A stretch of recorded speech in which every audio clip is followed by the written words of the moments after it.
Hey, I'm Jesca Hoop. Probably leaving the church I was raised in. Um, the just having the freedom to be able to experience whatever it is I choose to experience without this imposing force. I was raised Mormon, so I decided not to do that when I was 16, and that was probably one of the it's helped me gain insight into the broader, just the different walks of life.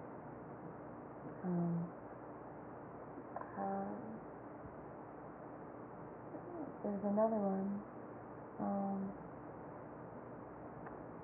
I don't know. Probably falling in love with people has something to do with progressing as a writer. I don't let myself write those kinds of songs.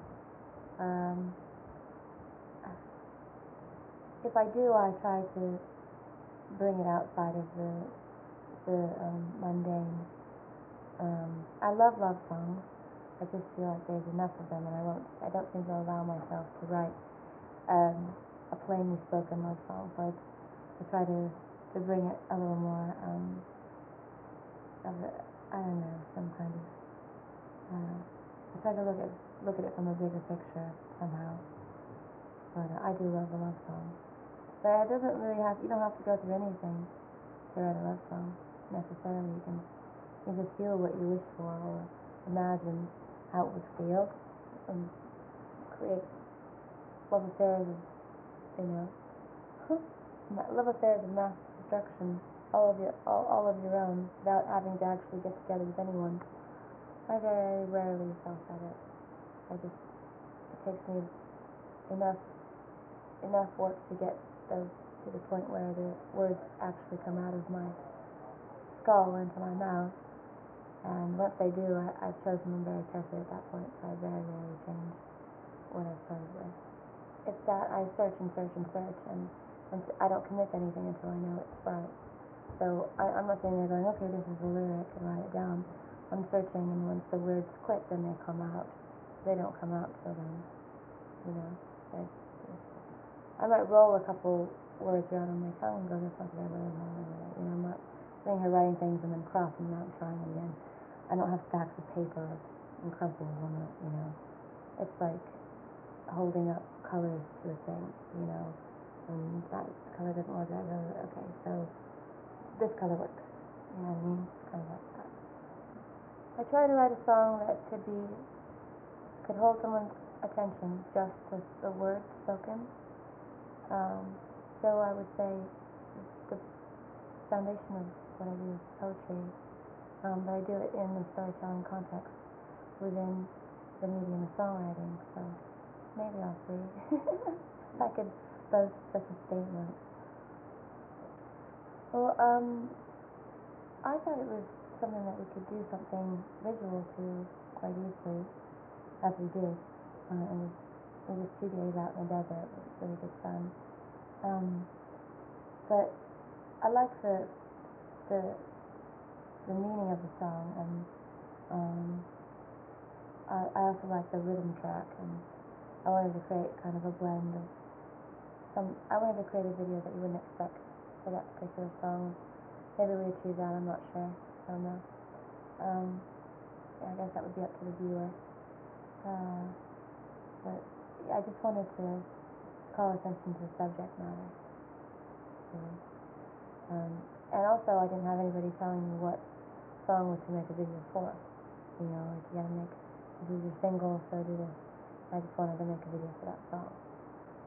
I think about how I want to appear, and what character do I want to appear. There was a lot of costume hunting and finding the right things to wear. But me and the directors go through a lot of plotting about how it's all going to go down. I made just 4 or 5 videos, so I haven't been making videos as long as I've been writing songs, but we'll keep up, we'll go further into the video realm as time goes by. I think it really depends.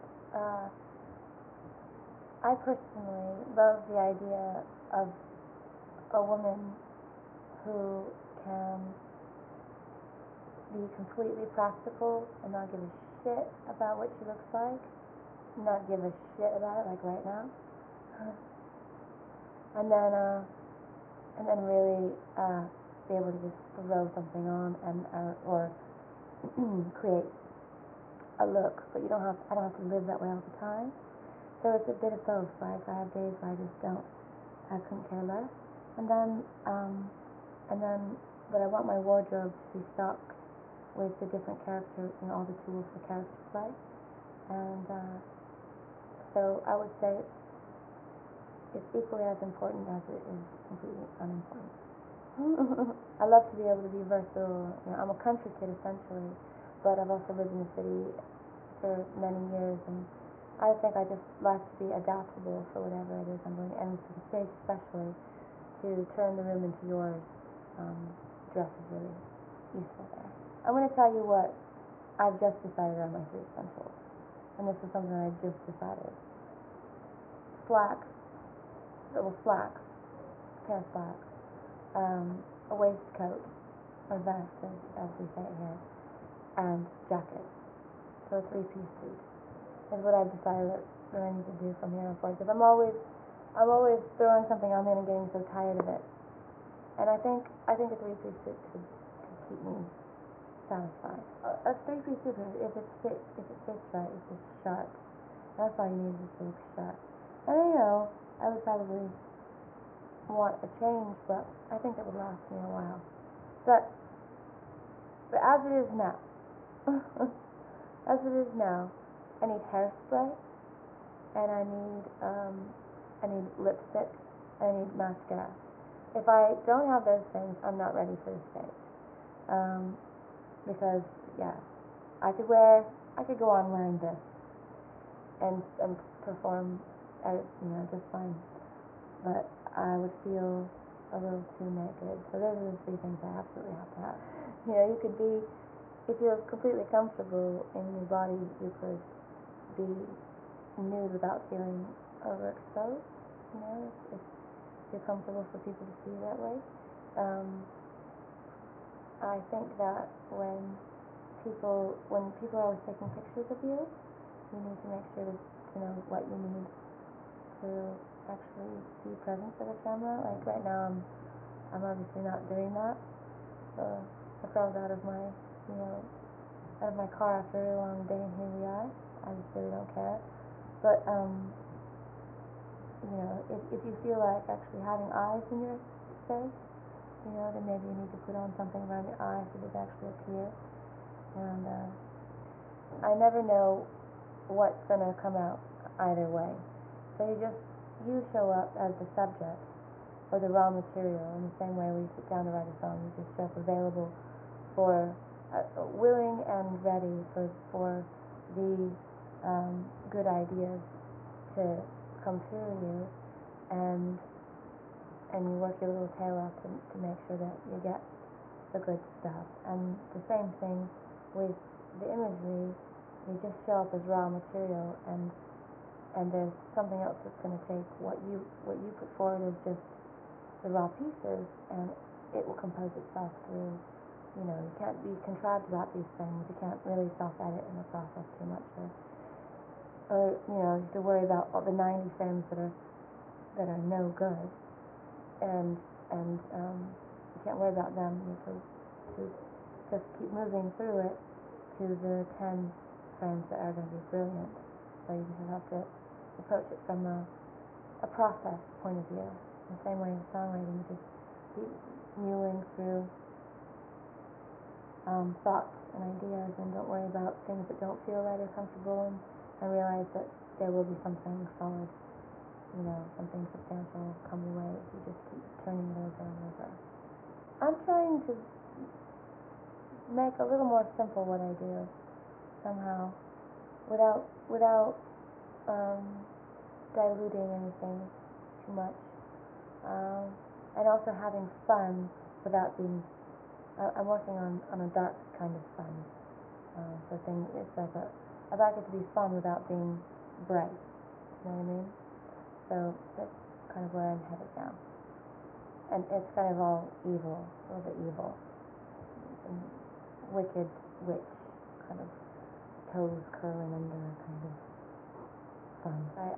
I've listened to my material in the past, knowing what I want to do on the stage and knowing what else I'd like to provide for a show. In you know, it's like your albums are like a wardrobe. You're like, okay, well, I've got these pieces, and I know I can return to these pieces. What else do I need to add to complement these pieces? And I'm looking for some dark, wicked fun.